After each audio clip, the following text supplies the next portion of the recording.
A long time ago, in a war so cold it was actually named the Cold War, comes a battle for worldwide influence and power. Before we take off, you should know that this does not involve Darth Vader.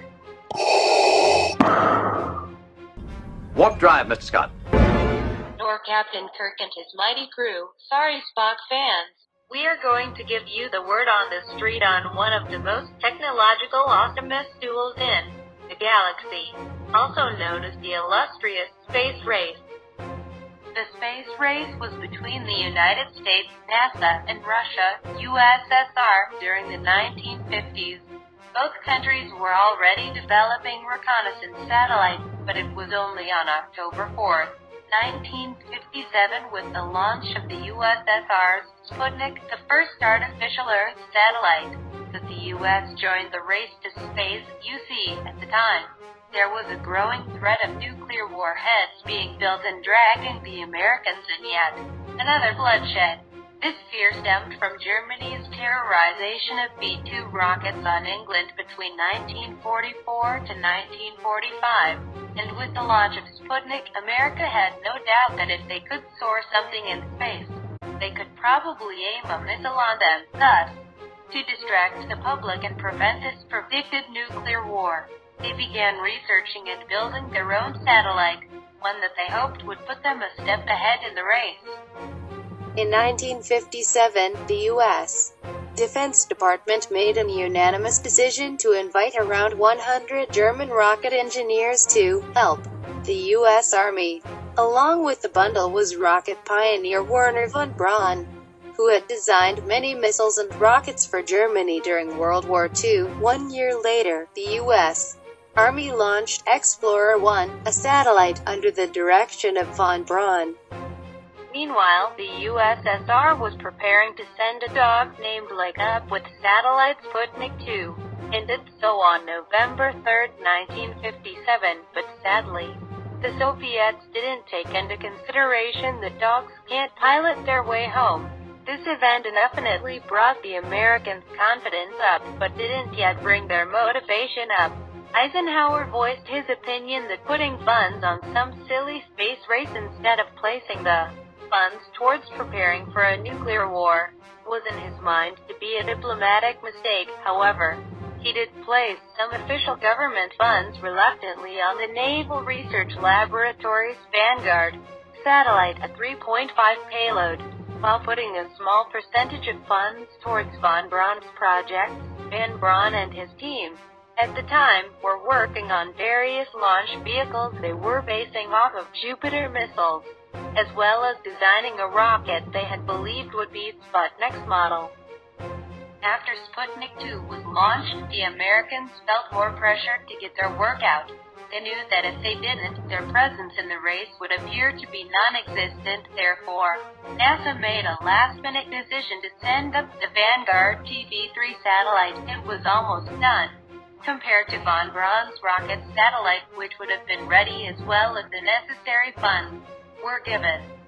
But alas, they weren't. So on December 6, 1957, America attempts to launch their first satellite, Vanguard TV3, into orbit and around the Earth, but sadly, it only made it 4 feet off the ground before it exploded, and sent the USA in worldwide embarrassment. Papers all around stated this failed attempt to be the technological Pearl Harbor. Media spread the news with rather creative names for this fail. Some called it Flocknik, others Kaputnik. After this catastrophe, they turned their attention towards modifying the 4-stage rocket called Jupiter-C. Jupiter-C was a sounding rocket designed by Army Ballistic Missile Agency, ABMA, and performed in 3 suborbital space flights between 1956 and 1957 under the direction of von Braun.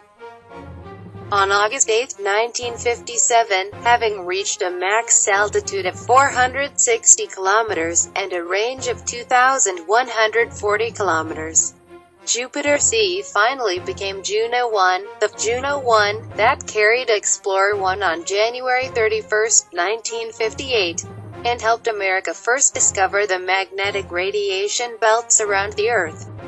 Around 2 months later, on March 17, 1958, the U.S. introduced and set flight the third known satellite in space, also known as Vanguard 1. However, unlike the other ones, this spacecraft was solar-powered, and continued to function perfectly for 3 years.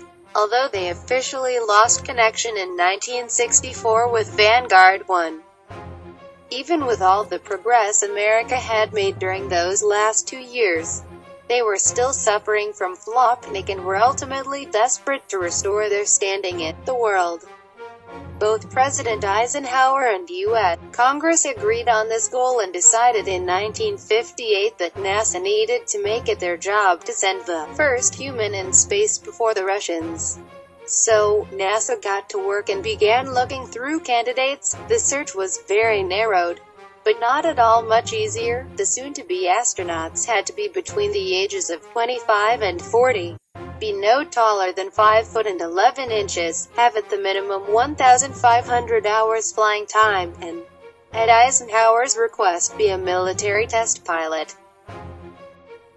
Unfortunately, that reduced the search to 508 candidates, all of which had to be thoroughly interviewed. This interview consisted of various tests like blasting noise, shaking, blowing up balloons until point of exhaustion, and dunking their feet in ice water. These strange tests were needed in order to establish who could withstand astronaut training. And in the end, 7 pioneers proved they could. So on April 2, 1959, NASA officially selected these lucky few for what was to be known as Project Mercury. The 7 men were Scott Carpenter, Gordon Cooper, Gus Grissom, Wally Schirra, Alan Shepard, Deke Slayton, and 37-year-old highly ranked Lieutenant Colonel in the Marines, John Glenn Jr. Picking them was the easy part. The hard part was the astronaut training. NASA needed every one of them to succeed. In order to make America succeed, they had to be prepared, both physically and mentally, as to not rush into things on the risk of adding Flopnik 2 to the list of American fails. But they also had to take into account that the USSR has been silent in their achievements for a while, and were no doubt preparing another flight, a big flight, considering the time elapsed.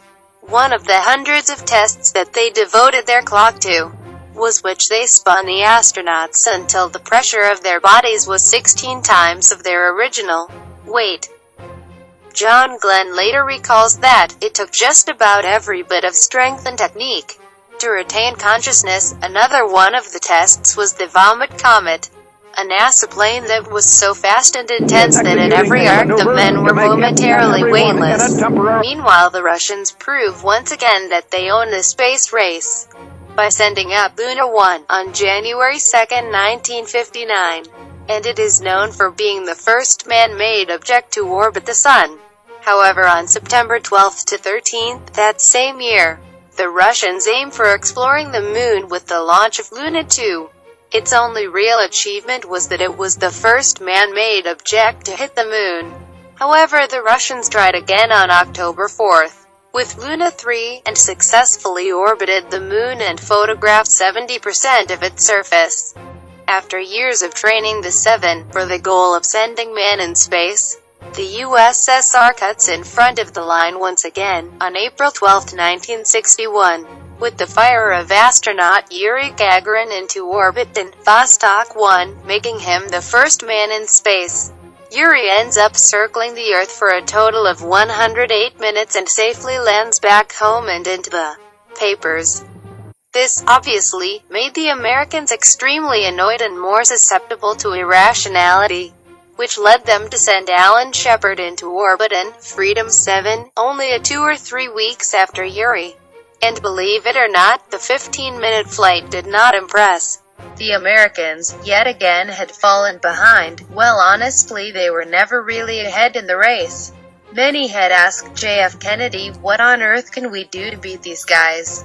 And after a few weeks to confer, their goal was set. On May 25, 1961, Kennedy made a public announcement challenging America to go to walk on the Moon by the end of the decade.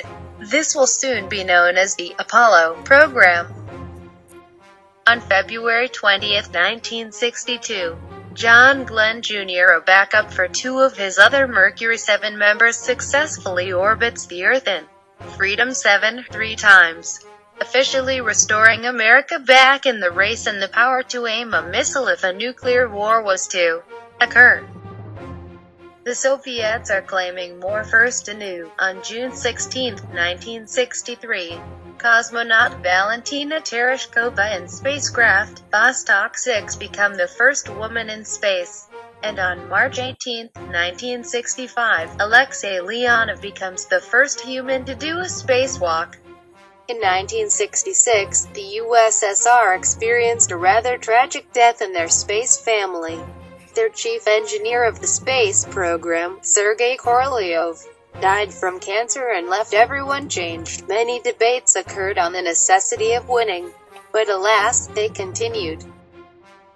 And on July 20, 1969, Apollo 11 lands on the moon, and Neil Armstrong, Edwin, Buzz Aldrin and Michael Collins arrive. Neil Armstrong thus takes the first step on the moon, making the Americans the first ever to land a human on the moon successfully.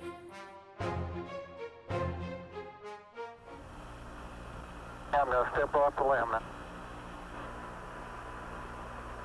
That's one small step for man, one giant leap for mankind. But who won, NASA or the USSR? Many believe that NASA won, due to the Apollo 11 mission. But there are those who believe that the USSR won, due to Sputnik. Now that you know the course of the space race, who do you think won the illustrious space race? 3, 2, 1, blast off.